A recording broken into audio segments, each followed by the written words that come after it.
The following is a special presentation of Tony Kurre Radio. From hot dogs to cool kitties, this is Darkside of the Pooch. It is time for Darkside of the Pooch. He's Dr. Reb Stewart, the Rossbridge Animal Hospital at Rossbridge Vet on Twitter, the Rossbridge Animal Hospital, of course, on Facebook, and he joins us every single week with your mutt mail and some other stories. We're going to get into Jurassic Park 6 today. We have the new cat toss. Don't worry, it's not a bad thing. We got pets surviving earthquakes and Valentine's Day. We're recording the show the day before Valentine's Day, and happy Valentine's Day to you, Dr. Reb. How are you? I'm great. Hey, before we get started, I got to let everybody out there know that I'm looking for another veterinarian to join me. Okay. And if anybody out there knows of anybody, has any friends, if you know a veterinarian or you just know somebody who knows a veterinarian, put the bug in their ear. We've got a great place to work. It's great for all of the reasons that make jobs great. So if you know anybody, please give them our contact information because we would love to bring somebody on. And that contact information is 205-208-0301, 208-0301. You can check them out on Twitter or Facebook, or just go to info@tonykurreradio.net, and we'll take your email questions. And that would be awesome if one of our listeners was actually going to be a veterinarian at Dr. Reb's office there at the Rossbridge Animal Hospital. I'd love that. Yeah, or a listener's son or daughter or cousin or nephew. There you have it. Niece. Brought to you by Ed's Pet World, another fun place to work. I don't know if they're looking for anybody down there. Every time I go down there, there's just places just crawling up, man. It's crazy. Exotic pets, you name it, chinchillas and ferrets and parrots and birds and tarantulas and fish. And I mean, they got the caiman alligators. They got a couple of those in last week. Water turtles, you name it. If it's exotic, they get it at Ed's Pet World, in business for nearly 50 years. They do wonderful work down there. I love those fine folks. 979-1331. And also check out Seth's Toy Closet, which really takes up about half the building. He's got all kinds of great collectibles, watches, clocks, Legos, you name it. If you're into collectible toys, that's the way to go. It is the wonderful Seth's Toy Closet there at Ed's Pet World. In 50 years of business, they know what they're doing down there, so check them out. All right, so I'm going to throw out a first question to you.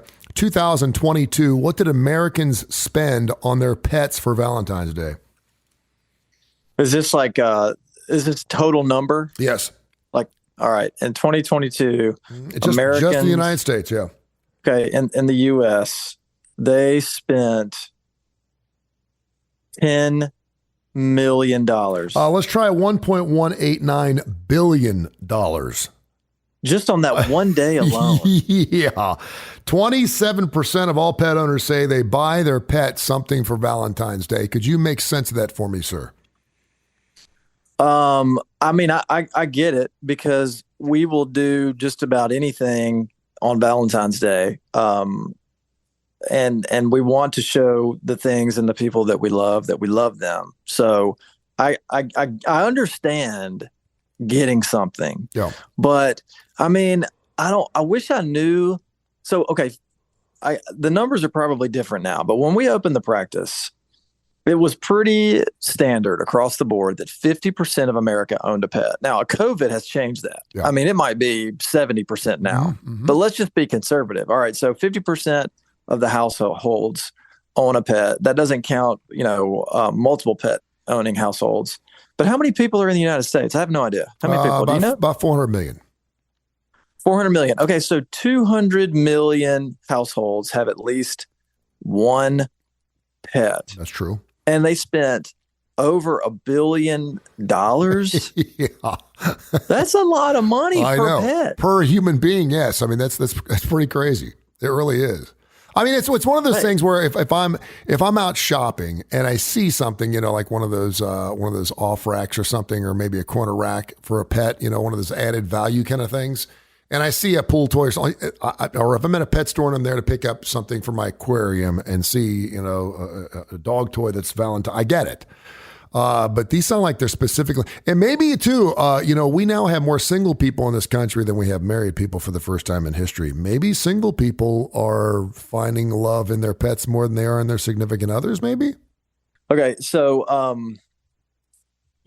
think that the single people and also people with no kids their dogs are their kids, and they will do anything for them. And it's not to say that people with kids won't do anything, but in some ways they're just a little more, limited, because you got to take care of your kids and your household and stuff like that. But yeah, maybe there is something to, there's more single people, maybe people are having kids later or not having as many kids or whatever. And then now the pets have become their number one focus, which is great for us. You always say, if you want to have a baby, start with the dog first. If you're willing to get up at 3:00 in the morning to walk it outside so it doesn't pee on the carpet, then you're probably going to be a good parent. Yeah, I would agree with that. Yeah. I mean, give it a shot. You know what's interesting, and this is just a little discouraging. Maybe it's because we live in America. But when I go through sites and I do show prep every week before we do Darkside the Pooch, all I see is how many animals are being disregarded and sheltered right now because of COVID. Everyone got these dogs; they don't know what to do with them. We find them, chained to trees or left outside, or you find a shelter that had 100 pets goes up and I mean, all these horror stories. And then we hear we're spending more money than we ever have on our pets. It's like there's no middle there. And I guess I'm one of those people that's in the middle. But it's discouraging to see how many people are willing to give up their pets. But it's wonderful to see how many people are willing to put everything they got into their animals. Yeah, I mean, I don't know where other practices stand, but I was just talking to somebody the other day, and we have such fantastic clients that really care, and they care about them. When they're well, and they do the things to keep them well, and they care about them when they're sick, and they do the things to try to figure out why they're sick and why to get them better. So I'm so thankful and blessed that I'm in an area where that is what is happening, instead of, somebody coming into the office and saying, "Hey, I rescued this dog that was chained to a tree for a week. Can you help me?" Which is crazy because, some people who would never even want a pet like that. They want to be a hero. You know what I mean? They want to adopt those animals. And I mean, if you watch the Puppy Bowl, there were 119 dogs in there that were shelter animals. And all of a sudden they're gone because everybody wanted one of those animals, which is totally crazy, which I guess is a great thing. Darkside the Pooch with Dr. Reb Stewart from the Rossbridge Animal Hospital. info@TonyCurryRadio.net. You can hear the show at least 5 days a week on the TKR app. Thanks to thousands of folks who tune in every single week. And of course, wherever you get your podcasts, we're available on every major indice out there, wherever you get it. Darkside the Pooch on the Tony Curry Radio Network. Tony in Duluth, I want to get right into this question because I actually wanted to ask you about it. I saw the story. They are going to make a woolly mammoth. They are going to mix DNA from an elephant with a woolly mammoth's DNA and use CRISPR technology to make a woolly mammoth. And they're hoping it's going to be made, the embryo, sometime this spring and have it released in a Siberian park sometime next summer. And Tony in Duluth says, Dr. Rab, is this a good idea? I mean, I would love to see a woolly mammoth. I would too. And you and I are very similar in our faith. Yeah. And I feel like that, if I always, I know where you're going here. I always know that God is in control. And sometimes there are certain situations where I feel like, I'm putting my hope in myself, and that is not good. That is not what your hope is supposed to be. Yeah. Okay. So sometimes I get sidetracked. But so I feel like that this world, good, bad, or ugly, it's in God's hands. If, God, for whatever reason, he wanted to eliminate the woolly mammoths, that's fine. If he chooses to bring them back through this science, then all the better. Whatever. I'm all for it. If it works, it works. And if they all run amok and kill us, well, guess what? That's just the way it's supposed to be. No, I agree with you. I mean, he's given us free will, right? I mean, he's put us on Earth. He's given us the brains. We have scientists. We're here to figure things out. And I think it would be really cool to see a woolly mammoth, but I'll be honest with you, I would like to see a dinosaur. I know that's not a possibility because but with the permafrost, and maybe that's one of those attributes, one of those good things about global warming, that a lot of this DNA that we're finding in the permafrost, it actually still has a lot of viable DNA left in it. And we can start recreating things. And I'm not saying we're going to Jurassic. I mean, I fully expect maybe within 100 years that we're actually going to have some type of dinosaur. And I'm not just, a Jurassic Park fan, but I just can't help but think that someone's not going to figure out a way to create that. There's got to be a way, right? Well, let's get one that doesn't have sharp teeth. Yeah. Can we? Let's get one that likes to. Let's get the one from Land Before Time. There you Can go. we get that sweet little thing from the Land Before Time? That's the dinosaur that I want in my backyard. What's his name? Littlefoot? I want Littlefoot. Yeah, Littlefoot. Yeah, that was a great movie, by the way, too. Yeah, I'm all about herbivores. Maybe not like 80 stories high because they can stomp on you without knowing it. But I totally agree with you. But yeah, I think it'd be super cool. The thing though, and I know a woolly mammoth is much bigger than an elephant, but it really is just an elephant with hair, right? I mean, Yeah, it's big really. long tusk. I mean, what? Who's to say you? Who's to say you couldn't get Rogaine or something and rub it on an elephant and just sell it off as a woolly mammoth when it really is just an elephant? I'm just saying. This sounds like a sideshow at a carnival to me, sir. I got news for you. Also, a brand new tradition that's just come out, and then we'll get into your mutt mail info at TonyCurryRadio.net. Their number is 208-0301. That is the Rossbridge Animal Hospital at Rossbridge Vet on Twitter, the Rossbridge Animal Hospital on Facebook. Check him out. He is Dr. Rab Stewart, brought to you by Ed's Pet World, 979-1331. A brand new tradition from Fairy Tale Pet Care called the Bridal Cat Toss. Have you heard about this? This sounds like something that we need to get some video rolling on this. Well, there already is video out there. If you want to Google or get on YouTube and pull up bridal cat toss. So what they do, instead of throwing the garter belt or the bouquet like they do at weddings, they ask anyone there that wants to own a cat, and they take a plush cat and they throw that instead. Whoever catches the cat then must adopt a cat that evening after the wedding. You know, if you, there are going to be some people that are going to run away from that cat, and there would be people that would run away from a stuffed dog too. But you know, I want to see how many people are really leaping to grab that thing. No, this sounds like the same person that maybe created the gender reveal. That we're just looking for. We're just looking for a reason. Do you remember? During I think Rivals did it or 24/7 on recruiting days, where the kid used to put the hat, on the table, and then he'd take the hat, put it on his head. Now I think we're just into reveals. I just think we just, for the sake of being surprised about whatever it is, whether it's a girl or a boy, or whether your favorite football player is coming to your school or not. I think we're just into it. But If you're a pet lover and perhaps you're one of these, and I'm just saying it, one of these whacked out folks that wants to make your pet Fifi the ring bearer or something like that, they have to be part of your wedding because they're part of your family. I get that. And you want to help your local agency or your local shelter, then this is probably a good idea. And I think a lot of people, obviously, they want to catch something at a wedding because then they feel special, but then they realize they're going home with a feline. So it's probably not. Now, do you remember we had the story a couple weeks ago where it was Taylor Swift's cat that was worth like $85 million or whatever? Yep. Okay, now, if that's the cat that we're winning, then you're going to have a lot of people diving for the stuffed cat. Yeah, that's like diving for Mark McGwire's 70th home run. I'm with you. This is Darkside the Pooch. You can hear at least 5 days a week on the TKR app that stands for Tony Curry Radio, the Tony Curry Radio Podcast Network. We're available 24 hours a day on every major industry out there. Darkside of the Pooch. Go check it out. You'll see a blue heeler. That's one of my old dogs right there with Darkside the Pooch. And Dr. Rab Stewart came up with that. Their number is 208-0301. Before we did this show, there was a horrible earthquake in Turkey and Syria. I think the number now is over 35,000 who have perished in that. Tina in Greenville had a very interesting question. She said, I know during natural disasters, a lot of people don't take their animals with them. They just can't, and they get lost, but a lot of them survive. She goes, what happens to dogs and cats in Syria or in Turkey that survive the earthquake and aren't picked up? How long do they survive? How do they survive? Do they become feral? Do they start fighting? What happens with dogs and cats like that?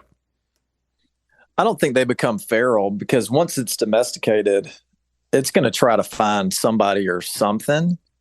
Some pets are fearful of other people, so they may appear to be feral, to someone else, but they're not quote unquote feral. Okay. They may just be fearful of someone who is not their owner. But I think that well-kept animals they're well-kept and well-socialized animals are going to find a person. And then it just depends on if the person they found is going to be kind and take care of them or get them somewhere where they're going to be taken care of. They can live on they can live on their own. They're resourceful. You see stray dogs all the time and stray cats, and they they are a lot better living on their own in the elements than we would be, because they still have a way to forage. They'll eat garbage and they don't give a rip. Yeah. They'll find stuff in a garbage can. They'll drink water from a puddle. Now, because of those things, they're going to get sick. They might they're going to eat something that's going to upset their stomach or give them pancreatitis or be toxic. Or they're going to drink some standing water that's got Giardia in it, or, some other bacteria that's going to cause them to have diarrhea and vomiting. And then maybe they get sick enough where they die from it. Yeah. Now, it reminds me of Tramp a little bit, Lady and the Tramp. I mean, just talks about how wonderful it is to live the streets and eat whatever they want. And I guess they're kind of squatters, right? I mean, they just find what makes them happy, or at least it gets them fed until it changes, and then they move on to something else where they can bed down and find a place to sleep and eat, right? Yeah, especially if they're in a climate that is not too harsh, not too hot and not too cold, then I mean they survive a lot better out there than we would. Yeah. We got great questions this week. Keep the questions coming. info@TonyCurryRadio.net, and some of them are pretty goofy. Darkside the Pooch. Billy in Birmingham, he said he found a possum, and he said it's slow. It doesn't eat much. It moves real slow. It doesn't need to run. Why don't more people have pet possums? He's keeping it. And at the end, he's like, I'm keeping it. My kids want me to keep it. He's like, he goes, I feel like I can domesticate it. It doesn't do anything. He said, it's super cool. I can hold it on my lap at night. It sits in my head. It sleeps in his closet with its tail. I mean, they probably don't, because they don't want to catch anything from it. And they don't want to get bit or scratched by it. But, I guess if it's not doing that, then, more power to you. I used to have a young lady friend of mine work for TEARS, that stands for the Ethical Animal Response Service Team. I forget what it is. Anyway, they would take strays, stuff like that, but she would go up and down county roads and look for dead animals on the side of the road, and then she would reach into their pouches, in this particular case marsupials, and she said about half the time you'll find like baby possums in the pouch that are still alive. From their parents who were killed by a car, and she would take them home, and I'd give anything to have the picture. She had a picture of a closet that she made specifically for her possums that had a crossbar on it, and she had like 15 possums sleeping in her closet upside down. I mean, this is it was weird, but it was yeah. Well, I was going to say, some people search for gold and buried treasure, and other people search for baby possums in a dead possum sack. Hey, whatever turns you on, man. I mean, whatever turns you on, whichever makes you happy. info@TonyCurryRadio.net. Send me your emails. We'll get into it here. Don has an interesting question. This is a great question. This may be the first time I've heard this question, but how do dogs know that we're trying to take their picture? Because they never look right at the camera. They'll stare at us when we're sitting there on our phones, or they'll stare at us when we're trying to watch TV, or they'll stare at us when we're sitting on the toilet. But then when we're actually trying to get them to look at us, they'll look the other way. Is there any way to teach a dog to be able to take a good picture? No, because the reason that they're not interested in you is because you're not moving anymore. Oh. You're not doing anything. That's, I think that if you continue to move, then maybe they continue to look at you, but then you won't have a good picture. So what you need is to treat it like a little baby and get somebody to jump up and down behind you and act like a buffoon. And then you take the picture. I got you. That's what you do. There you go. I mean, that's what you do. There you go. Dr. Rab Stewart, Rossbridge Animal Hospital. He gets it done every single week here with Darkside the Pooch. info@TonyCurryRadio.net. I got another question here from Chrissy. What's Dr. Rab's take on pet pigs? Are they easy to care for? She said she hears that pigs are very, very smart. Can they be domesticated? Can you potty train a pig? And where do you take them for care? Pet pigs can be domesticated. They're really smart. You have to, not every veterinarian is equipped with the know-how or the tools to take care of a pig. Pigs are not something that we take care of where I am. I ran into a guy at Lowe's a few weeks ago, and I don't know, we just struck up a conversation, and he asked me what I did. And I told him, and he said, well, do you know someone? He said, I live somewhere in like kind of North Birmingham. he said, I've got a pig and I can't get a vet to come. I can't, my vet that takes care of my dogs and cats, they can't take care of my pig. And so I told him to try to find somebody that works on small ruminants or ruminants in general, because a lot of times, they have some food animal background and they'll be able to take care of the pig. So somebody that works on goats and sheep and alpacas and, maybe even cows. But that's probably where you'd want to go for their care. But I mean, tons of people have pigs that are pets, and they swear by them. Is there an exotic animal that you would like to have if you knew that it was something that was? I mean, I know you like animals. I'd like to have any of them. I mean, I'd like to have just like an area where I could just have them all. I mean, I'd like to have reptiles. I'd like to have I'd like to have pigs. I'd like to have chinchillas, ferrets, all that stuff. Sugar gliders. I'd like to have it all. Sugar gliders. Dude, sugar gliders. Because cool. just if nothing else, just for the experience of having them. But it gets to where it's so much upkeep, So I've always wanted a bird. Yeah. But they're super messy and they're super loud, Yeah, I'd like to have a camel. Oh yeah, camel. I mean, they don't take as much care as say a horse. You talk about alpacas. I know people have emus out in Blount County, but you can actually buy a camel and it doesn't run a whole lot. It doesn't move a whole lot. You can take rides in the backyard. Think about the birthday parties you'd have with your kids if you had a pet camel.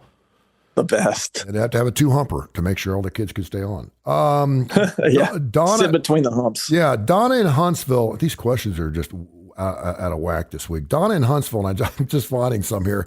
She's got a big lake in her backyard, and she wants some waterfowl. She'd like to have ducks.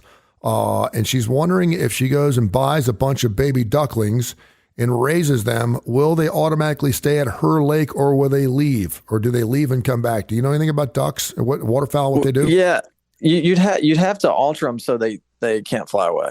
Okay. You have to clip their wings. And a lot of people do that, So yes, but if you just go buy some, they're going to leave unless you have a way to keep them there. But they're not going to stay there on their own accord. And what's involved in clipping the wings of a bird? Because I know you can do that with pet birds too.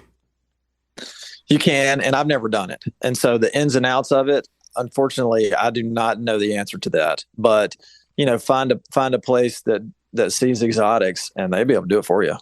As a veterinarian, this is interesting. As a veterinarian, what's your thoughts on taking away one of the survival parts of an animal, like having your cat declawed, or putting a bark collar on a dog, or clipping the wings of a bird? I mean, does it bother you? I don't. Some of those things I don't have like an ethical issue with. Declawing cats is something that a lot of pet owners, they're kind of forced to do, or the cat is going to be surrendered because the cat's tearing up their furniture or tearing up their house. And so the way that I kind of rationalize it is if the cat is going to become just thrown outside, or if it's going to be taken to a shelter where it may or may not be adopted, then I have no problem doing a declaw on the cat. We try to educate people about scratching posts and soft paws, which are basically like, press on, glue on little nail covers. We try to educate people on those first. And if those things don't work, you're kind of left with no other option. And I look at it, if somebody told me that they were either going to cut off the tips of my fingers or I was going to have to, get kicked out of my house and, go somewhere else I didn't want to go without my family or have to live outside, I'd say, all right, take my fingers. Have you ever had a splinter go up inside your fingernail? Yeah, it hurts. Dude, every time I used to see my cat, I haven't seen my cat since December. But every time I saw my cat scratch the post, oh my gosh, I'd rather go ahead and scrape my fingers on a whiteboard or a blackboard. Just the idea of wood going inside my nails, I'm like, I had to make my cat stop just because it made me so uncomfortable. Yeah. Like, stop. All right, anything else new going at Rossbridge Animal Hospital besides looking for a new veterinarian? Go ahead and give people the information again about the new vet. We'll find you one. Go. Yeah, call us at, you can reach. What a great opportunity, by the way, man. The fact that you're even bringing this up is killer. I love it. Go for it.